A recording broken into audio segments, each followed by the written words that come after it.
Welcome everyone. Today we have an amazing farming warlock guide, and looking behind me, look how fast the boss melts.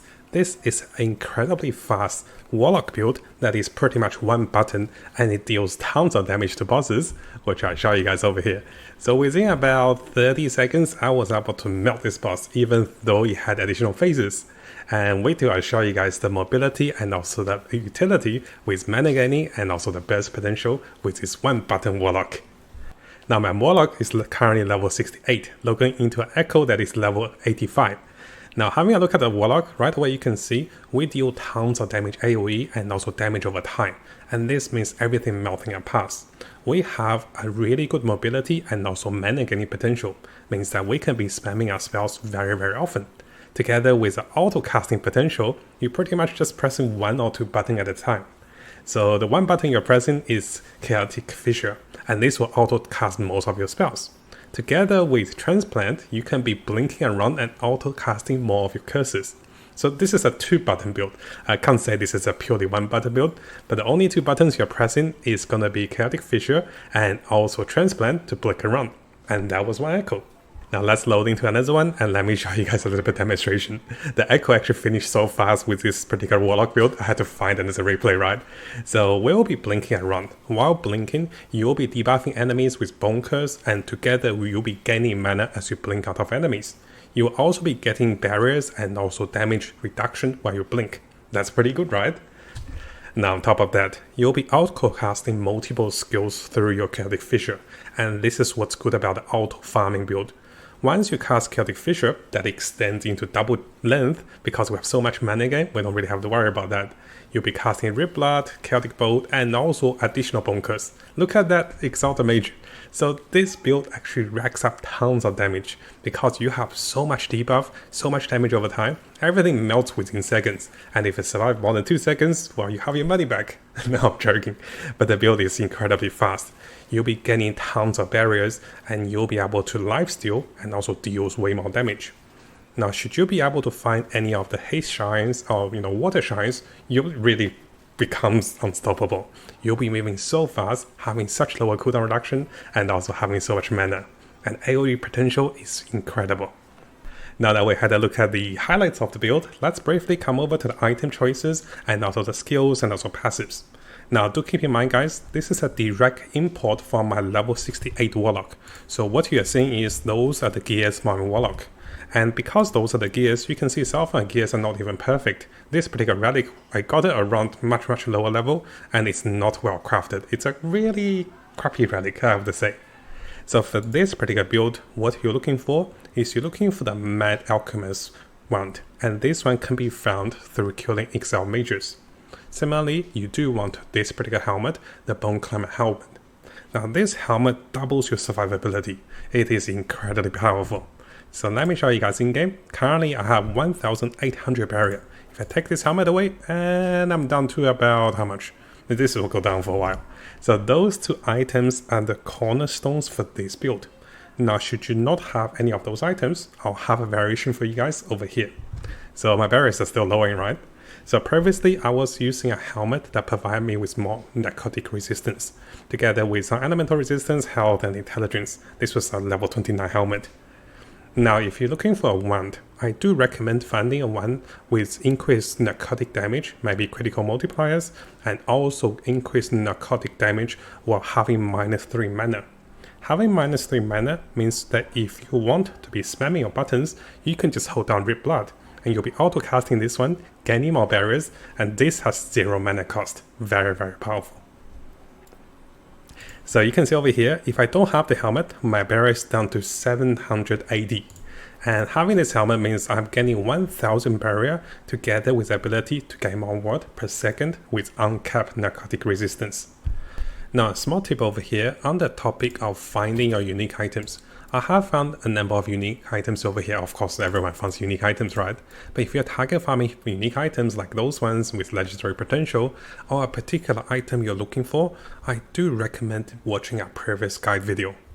And it is those two videos over here. The first one is with farming with Circle of Fortune with target farming. And also together with other ways of target farming, you can be finding your ideal unique items for any of your build.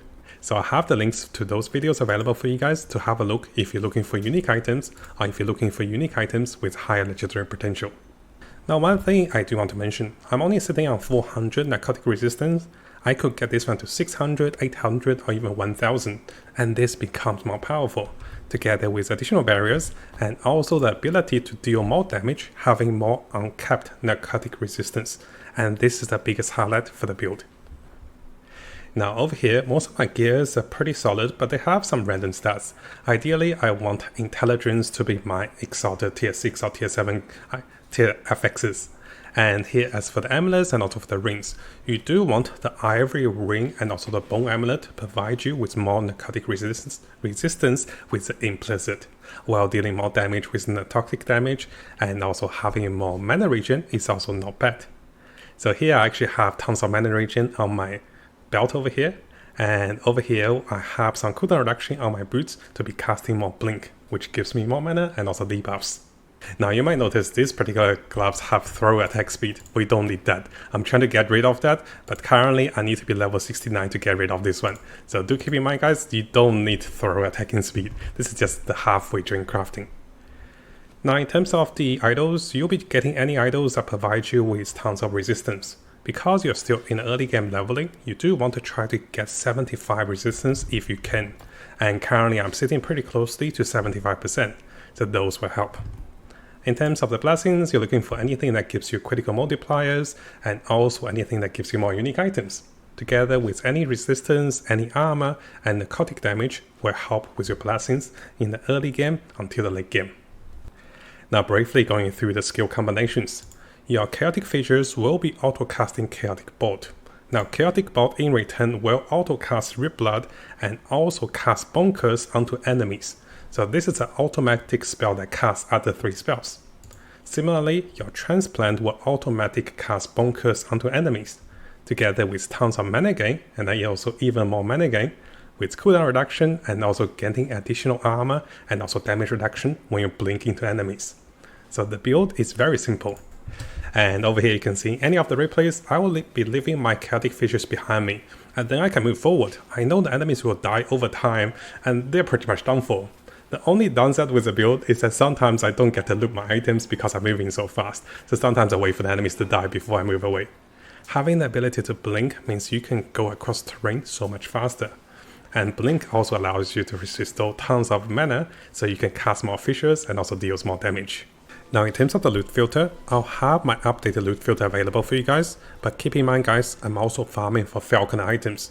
So once you import the loot filter by coming over here and paste the clipboard, what you want to notice is you want to unclick the Falconer ones if you're not planning to loot for Falconer items. If you're also planning to play Falconer, this is actually pretty good. You get to farm both items while farming for the Warlock. Now as you guys saw, I was playing Falconer a lot, and I really want to make a speedy Warlock build for me to be farming, for leveling, and also pathing through Monolith. And I think I found a pretty good one. So what I do now is, I'll provide you guys with a replay of me fighting the boss and also a replay of me clearing through the dungeons. It is incredibly fast, and hopefully you guys enjoy this build as much as I do. It's actually really fun. I'm back to Warlock now. So what I do in the future is, I'll be updating Warlock build together with a Falconer into the end game and also into the leaderboard for us for last Epoch.